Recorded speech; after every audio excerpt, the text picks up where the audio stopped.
Hey, what's going on, everybody? My name's Jim, and welcome back to Newgen Plus. Today, we're going to be diving headfirst into the recent PC release of a game that's been on everybody's radar for months, and that is Stellar Blade. This title came in with a lot of hype and a lot of discussion around its visual design. I've put in a few hours, I've fought my way to the end of this game, and now I'm here to give you my unfiltered thoughts on whether this is like the next big thing or just a beautiful but empty spectacle. So grab your drink, get comfortable, because I've got a lot to say and I'm not going to pull any punches. Right off the bat, guys, let's address the biggest issue I've had with the game, the world itself. It was just so monotonous. The art direction for the environments feels incredibly repetitive and bland, and honestly, it really started to get to me after a while. For a majority of my playthrough, I felt like I was staring at like one of three places. A lifeless desert that seemed to stretch on for miles, a grimy sewer system that was disgusting to look at and play through, or like a copy and pasted parking lot and the occasional construction zone. The visual design of these areas, while technically impressive, just lacks variety. And it's a real shame because the game looks gorgeous in stills and cutscenes, but when you're actually playing it, that sense of wonder quickly fades. Why is that so important to you? Hey, can you hear me? It just sucked a lot of the joy out of exploration for me. And speaking of exploration, the mini-games for opening chests got old so quickly. Having to find a passcode for every single chest you come across just got annoying after a while. It turned what should have been like a fun discovery into like a tedious chore, and it felt like the developers were trying to like pad out the runtime with the repetitive puzzle instead of giving us more interesting areas to explore. And now let's talk about the elephant in the room. The gooning. The over-sexualization in this game is extreme, and I mean it's a topic that's been talked to death, but playing it myself, I have to say it was genuinely distracting. Having Eve practically be naked the entire time was a lot, and I'm not going to get into like moral debate, I'm just a gamer. I'm not saying she's ugly, far from it, but it's genuinely hard to focus on a boss's attack patterns when you've got a whole pair of jiggly butt cheeks right in your face. I ended up keeping her in a bodysuit for most of my playthrough just so I could focus on what I was doing and not get distracted and like miss a key parry. Now, I will say, the developers knew this would be a point of emphasis for many players, and they included a ton of cosmetic customization. So if that's what you're into, you're going to love it. And they definitely delivered on that front. The creature designs are a different story.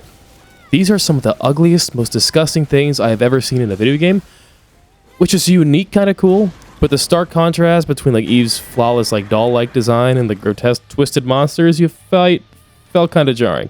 It's like they were made for two completely different games. Now, with a few of those criticisms out of the way, you might be asking, why did I keep playing? And the answer, my friends, is simple. It's the combat. The combat is an absolute highlight and the only reason I made it to the end. It's fast, fluid, and feels incredibly satisfying. The parry system is a major standout, reminding me a lot of the best parts of Lies of P and Sekiro. The timing is on the forgiving side, and there's like this cool effect that happens when you land a perfect parry or dodge. It sends this game into like this slow motion effect that feels so satisfying.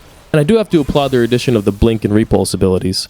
They're similar to a parry or a dodge, but instead it's like a teleport or a counter kick. And they each have their own distinct color coding like blue, purple, yellow, and red. They added so much to the combat flow and helped make the grind more enjoyable, turning like a simple parry into a more layered strategic move. Now this game definitely isn't a Souls-like, like everybody's saying, at least in a traditional sense, and I think it's important to set that expectation. It's more of a hack and slash like DMC or like Nier with some Souls-like elements. The combat is more about quick, flashy action than it is about methodical, punishing encounters. The build crafting is also a huge plus. There's a big, vast skill tree for all your different abilities and such. The beta abilities in this game are powerful special moves that consume a beta charge that you get when you land successful attacks, perfect dodge, perfect parry, stuff like that. Then there's like this big ultimate ability, which I believe is called Tacky. It's like your big, ultimate super move. She grows wings and starts wailing on the boss. It's a pretty good boost in speed and damage. Your Tacky bar fills up over time, doing the same thing, perfect parries and perfect dodges. It's a nice thing to have during hard boss fights for sure. Comboing these abilities into your main attacks feels so satisfying. My favorite ability was the one where she a rapid flurry of stabs. I genuinely can't remember the name, but the input was L1 square. That and the shield breaker move were the two of my favorites. The bosses were cool, I guess, but honestly I don't remember most of them. They were just a collection of like the ugliest, most disgusting creatures I've ever seen in a video game, but I do remember a few that stood out, in a good way of course. Belial was a chaotic, high-energy fight, which had him regenning his health constantly. The Raven fight was like high-paced, fast action that like I needed to lock in the whole time because it was a bunch of rapid-fire attacks that I needed to pay attention the whole time or else you would just kill me. And then Gigas, well, was just like a giant freak. Their movesets were a lot of fun to learn and counter, at least for those three. The story was pretty average, you know, serviceable for the most part, mediocre, a good term. The English voice acting was a bit generic, and it honestly hurt the immersion for me. If I were to play again, I'd definitely go subbed. The English voice acting was definitely not it, and I caught a glimpse of the subbed, you know, original dialogue. Sounds so much better than the English dub. I'd definitely go that route if you wanted to be more immersed in the story. However, the side quests were a major positive. Characters like Kaya and Digger were some of my favorites, and their quests were genuinely a good time. And there's like this quality of life update in this game that compared to other games that it's not in it.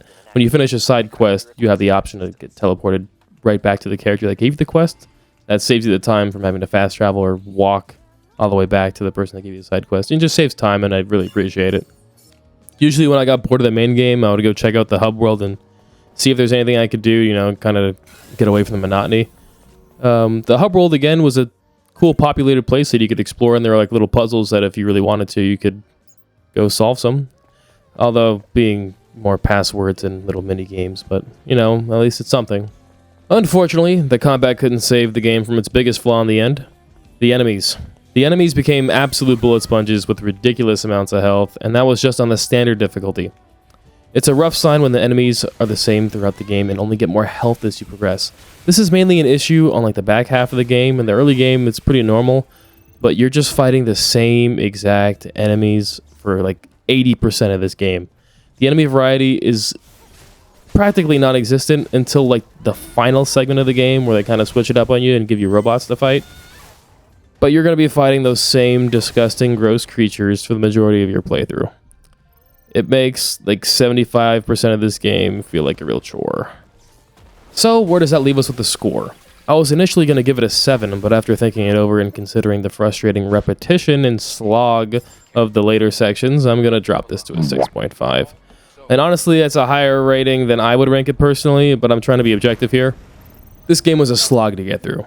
I mean, if you enjoy the over-sexualization and customization, you might be able to get a higher score out of it or enjoy it more. And if you enjoy the easier, more cinematic Souls-like experiences, this is definitely for you. This is a game with a strong combat score, but honestly, it's let down by an uninspired world and lack of enemy variety that makes the journey a real drag. And well, that's it for me. If you liked anything you saw, drop a like. And if you want more content like this, click the subscribe button and don't forget to hit the bell. We've got a great schedule of content you should check out. And that's it. I'm Jim. Thanks for watching this episode of Newgen Plus, and we'll see you next time.